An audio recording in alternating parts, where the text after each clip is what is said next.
Ravi's International School. Trust assured for your child. A sprawling, safe and home-like campus for residential and day scholars. Call 7331199964. So బాబు ఒక్కడే కదా? అవును. Okay. So ఎందుకు ఒక్కడు చాలా అనుకున్నారు? నేను చాలా బిజీగా ఉన్నాను, కెరియర్ ఓరియంటెడ్ గా ఉన్నాను. సో మాకు పెద్ద తెలియలేదు. సో ఇప్పుడు డాక్టర్. సో వాళ్ళ వైఫ్ డాక్టర్ ఇందాక చెప్పినట్టు. అవును. సో ఎలా తనకి ఏమైనా ఇంట్రెస్ట్ ఉందా ఇన్ ఫ్యూచర్ ఇండస్ట్రీకి రావాలని? డెఫినెట్ గా తనకి లేకపోయినా వాళ్ళ అమ్మగారికి బాబు రావాలని ఉంది. అంటే రావాలంటే ఏదో పెద్ద వచ్చేయాలి చేసేయాలని కాదు, వాళ్ళ పిల్లల ఇంట్రెస్టే కదా ఈ రోజుల్లో. బట్ తనకి కొంచెం ఉంది ఇంట్రెస్ట్, నాకు అనిపించింది. కానీ ఇన్ని సినిమాలు తీశారు కదా, అప్పట్లో సినిమా ప్రభావం ప్రేక్షకుల మీద ఎక్కువ ఉండేది, ఆ ఇంపాక్ట్.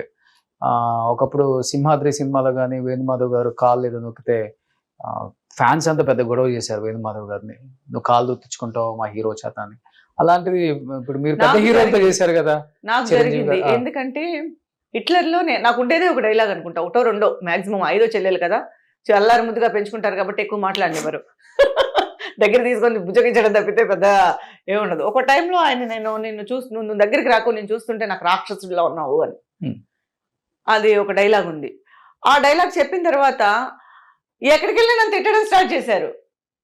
నువ్వు ఎలా తిడతావు మా హీరోని, రాక్షసుని ఆపిల్లే ఏదో నేనేదో చాలా తప్పు చేసేసినట్టు, నేను చాలా దోషి అన్నట్టు అందరూ నన్ను ఒకలా చూడడం స్టార్ట్ చేశారు ఫంక్షన్స్కి వెళ్ళినప్పుడు. ఓకే. అంటే జనాలు మనం అప్పుడంతా అంబాసిడర్ ఉండేది, ఫస్ట్ లో కార్లో వెళ్ళేటప్పుడు కార్ ఆపేశారు ఒంగోలు 50 days ఫంక్షన్ కి. ఫస్ట్ మమ్మల్ని ఇక్కడి నుంచి రమ్మన్నారు. వెళ్తున్నాం ఒంగోలు నెల్లూరు సబ్ ఒంగోలు 2-3 వెళ్తుంటే కాదు, ఒంగోలు 100 days ఫంక్షన్ జరిగింది. సూళూరుపేటలో చిన్న ఫంక్షన్ జరిగింది. అల్లు అరవింద్ గారు కూడా వచ్చారు అప్పుడు. అప్పుడు నేను ఇక్కడి నుంచి వెళ్తున్నాం మేము సిస్టర్స్, నేను సపరేట్ గా కార్లో. నా కారు ఆపేశారు, 50 మంది చుట్టేశారు కార్ని. నువ్వు ఎలా తిడతావు దిక్కిందకేనే చిరంజీవి గారిని రాక్షసుడు అన్నాను. అంటే వాళ్ళు ఎంత ప్రేమిస్తే ఆయన్ని ఆ ఒక్క మాట కూడా వాళ్ళు తట్టుకోలేకపోయారంటే. ఇంత వదిలేరా చివరికి? మేము దిగి కొంచెం రిక్వెస్ట్ చేసి వచ్చేసి ఈ సినిమా అండి అది వీళ్ళందరూ అదే చెప్తాను, కవచం ఉంది కాబట్టి కాపాడారు. చుట్టేశారు కార్ని. అప్పుడు ఆయన ఉన్నారు కార్లో. సో ఇప్పుడు అయితే హ్యాపీ లైఫ్ మొత్తం హ్యాపీగానే. సో ఇంత సక్సెస్ఫుల్ ఒక లేడీ యాక్ట్రెస్ లీడ్ చేయడం చాలా కష్టం ఫీల్డ్ లో. అది ఎటువంటి చిన్న మచ్చ లేకుండా ఇంత దూరం లాక్ రావటం అనేది చాలా గ్రేట్ అండి అది. ఎందుకంటే గొప్ప గొప్ప వాళ్ళని ఆ స్థాయిలో చూసి మనం వాళ్ళని చూడలేని స్థాయిలో ఉన్న ఆర్టిస్టులను చాలా మంది చూసి మన కళ్ళమ్మ నీళ్ళు వస్తుంటాయి ఇప్పుడు కూడా. అది చెన్నైని తలుచుకుంటే ఇంకా ఏడుపు ఎక్కువ వచ్చేస్తుంది అందరికి. అందరిని చూపించాం ఆల్మోస్ట్ మేము. బట్ మీరు సక్సెస్ఫుల్ గా లీడ్ చేసి అటు సినిమా, ఇటు సీరియల్, ఇటు ఫ్యామిలీ, అటు మదర్, అటు నాయనమ్మ రోల్ అన్ని సక్సెస్ఫుల్ గా లీడ్ చేసుకుంటూ ఇంత దూరం వచ్చారు. సో ఏం చెప్పాలనుకుంటున్నారు తెలుగు ప్రేక్షకులకి అండ్ సినిమా ఇండస్ట్రీకి, ఇప్పుడున్న డైరెక్టర్స్ కి? ఇప్పుడు ఉండే వాళ్ళకి చెప్పేంత పెద్దవాళ్ళం కాదు, ఎందుకంటే చాలా నేర్చుకునే వాళ్ళు అడుగు పెడుతున్నారు. బట్ నా కెరియర్ లో నాకు సంబంధించినంత వరకు నేను హ్యాపీగానే ఉన్నాను. మంచి రోల్స్ చేయాలని ఇంకా ఏదో చాలు అనేది ఏమి అనిపించట్లేదు. మంచిగా ఇంకా మంచి సినిమాలో ఇంకా కొంచెం మంచి రోల్స్ వస్తే బాగుండేమో. ఎవరు favourite hero? All time Chiranjeevi గారే. ఓకే. ఇప్పటికి చెల్లెలు చేసే అంత అందం ఉంది మీ దగ్గర కూడా. సో ఆయన అంటే చాలా ఇష్టం, అంటే మనసుకి ఫిక్స్ అయిపోయారు. అంటే ఏదో సినిమా, ఎందుకంటే ఇప్పుడు మిగతా వాళ్ళందరినీ సినిమా పరంగానే మనం హీరోస్ సినిమాలకు వెళ్తున్నాం కాబట్టి చిరంజీవి గారిని వెంకటేష్ గారు కూడా ఎక్కువ మాట్లాడేవారు కాదు, ఎక్కువ కాంబినేషన్ వచ్చేది, వచ్చినప్పుడు మాట్లాడేవారు, చాలా తక్కువ రోజులే వచ్చేది. కానీ చిరంజీవి గారితో అలా కాదు కాబట్టి ఏదో లోపల నుంచి ఒక ఉద్వేగం వచ్చేస్తుంది ఆయన చూసినప్పుడు, ఏదో అన్నయ్య అనేటట్టు వచ్చేస్తూ ఉంటుంది. సో మనము ఇంతవరకు గాడ్ గ్రేస్ డబ్బులు అనేది ఎంత మిగిలిపెట్టాము, ఎంత పోగొట్టుకున్నాము, ఎంత ఖర్చు పెట్టాము, ఎంత చదువుకు పెట్టుకున్నాము, ఎంత మిగిలింది అనేది పక్కన పెట్టేస్తే, అది మెయిన్ ఏంటంటే కెరియర్ పరంగా మంచి క్యారెక్టర్స్ వచ్చాయి. ఎక్కడ మీరు చెప్పినట్టు మచ్చ లేకుండా అలా జరిగిపోయింది జీవితం.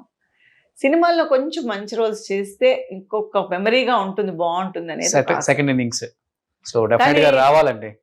ఎందుకంటే ఇప్పుడు పిలిచేది కూడా మెయిన్ మేనేజర్స్ మనకి తెలియకపోవడమో, లేకపోతే చెన్నైలో ఉండడం వల్ల కాంటాక్ట్స్ లేకపోవడమో తెలియలేదు. బట్ ఒక్కటి రెండైనా మంచి రోల్స్ వస్తే ఈ జనరేషన్ కి ఒక సార్థకత వస్తుందేమో మనకి. దాన్ని ఫుల్ఫిల్ చేయండి డైరెక్టర్స్ గారు. డెఫినెట్ గా ఎవరైనా అవకాశం ఉంటే ఇప్పటికి షూటింగ్ ఎక్కడ జరిగినా బాగా వస్తారా? ఇప్పుడు- చూడండి ఈ గ్యాప్ లో మాకు కూడా బాగా అలవాటు. ఇప్పుడు లేదండి. ఇప్పుడు వస్తారు కానీ మా మామయ్య గారు ఉన్నారు కొంచెం ఏజ్డ్, ఆ. 100 years అయిపోయింది. సో ఫస్ట్ నాన్నగారు ఓ ఇప్పుడు హ్యాపీగా ఉన్నారా ఆయన? ఉన్నారు. 100 years. ఉమ్, సూపర్. తిరుపతిలోనే ఉన్నారా? తిరుపతిలో ఉన్నారు. ఓ ఆయన ఇప్పుడు- అక్కడ ఉన్నారు కాబట్టి అంత హ్యాపీగా ఉన్నారు ఆ చెట్ల మధ్య. అంటే ఇప్పుడు 5 years అయింది. సో ఇప్పుడు ఆయన బాధ్యత మొత్తం ఈయన తీసుకున్నారు, ఆయన చూసుకోండి. సో నెక్స్ట్ ప్రిఫరెన్స్ నేను. సూపర్. ఎనీహౌ ఇలానే హ్యాపీగా సంతోషంగా. నాకు మీ రోషన్ గారు వస్తున్నారని చెప్తేనే వచ్చారు బయలుదేరి వచ్చారు. తిరుపతి నుంచా? Thank you sir, thank you so much. ఎందుకంటే Sure. యాక్చువల్ గా తిరుపతిలో ఉంటారు. నేను చెప్పాను మీ ఇంటర్వ్యూ చాలా చూస్తున్నాను. Okay. నాకు మీరు ఒక type of fan. Thank you sir, thank you so much. దానివల్ల చూద్దామని వచ్చాను. కాబట్టి ఆయన అనుకున్నా. Thank you, నాకు కూడా sir. చెప్పలేదు, నిన్న సడన్ గా కాలింగ్ బెల్. రియల్ గా నేను చెప్పలేదు, ఎప్పుడు తెలియకుండా రాను. ఎప్పుడు వచ్చేటప్పుడు చెప్తారు. సడన్ ఎవరు ఇంత ఫోర్స్ గా కాలింగ్ బెల్ వేస్తున్నారే మన ఇంటికి వచ్చి అంత అంత నైఫ్ ఒకటి, స్టిక్ ఒకటి తీసుకొని. ఎవరైనా కింద వచ్చి ఉంటే కాలింగ్ మనకు ముందు ఫోన్ లో అప్డేట్ వస్తుంది, మనం ఓకే చేస్తేనే వాళ్ళు పైకి వస్తారు. ఇంత వచ్చి ఇంత కాలింగ్ బెల్ టక టక టక టక 3 సార్లు ఫోర్స్ గా వేశారు. ఎవరు తెరిచి తిడదాము అని అనుకున్నాను.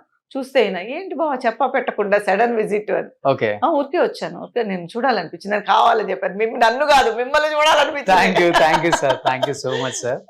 అండ్ మీ కుటుంబానికి మా సుమన్ టీవీ తరపు నుంచి ఒక చిన్న స్వీట్ బాక్స్. స్వచ్ఛమైన స్వీట్లకి ఫేమస్ అన్నమాట ఓలివ్. మీరు వినే ఉంటారు, హైదరాబాద్ లో చాలా ఫేమస్ ఇది. ఓలివ్ సైడ్ నుంచి, సుమన్ టీవీ సైడ్ నుంచి మీకు ఒక స్వీట్ బాక్స్. మీరు మాత్రమే తినండి. అకేషన్ ఏదైనా ఆలివ్ మిఠాయిలతోనే. హైజీన్, అథెంటిక్, ప్యూర్ టెస్ట్ కి కేర్ ఆఫ్ అడ్రస్ మన ఆలివ్ నేతి మిఠాయిలు.